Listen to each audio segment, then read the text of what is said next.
Take a wood file or sanding block and sand the deck and shear seams round. The shear seam should be about 1/8 of an inch radius round. The glass will not lie flat unless the seam edge is rounded. Since more than 72 hours have probably elapsed since the epoxy was applied to the hull, sand the upper 3 inches of the side panel where it meets the hull. This will ensure a good bond between the hull and the deck glass that will overlap the hull.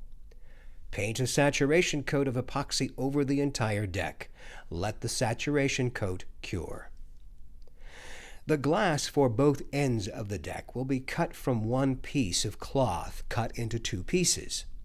Run a strip of masking tape down both sides of the boat.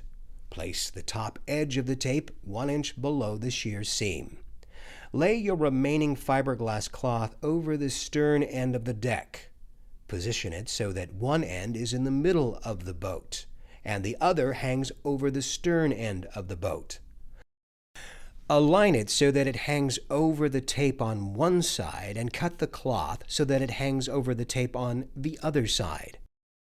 Take the triangle of cloth that you just trimmed off and lay it on the bow end of the deck.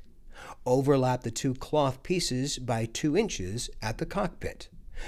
You will sand this overlap flat when prepping your boat to varnish. Align and trim it as you did the stern. Smooth out the cloth and then apply your epoxy and squeegee up the excess. Let the epoxy get tacky about 2 hours and then run a razor knife along the upper edge of the masking tape.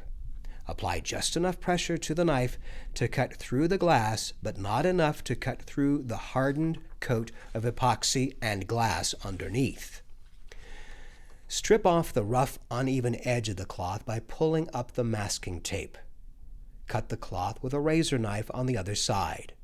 Cut the cloth from the cockpit area. Set these scraps of cloth aside. You will use them later.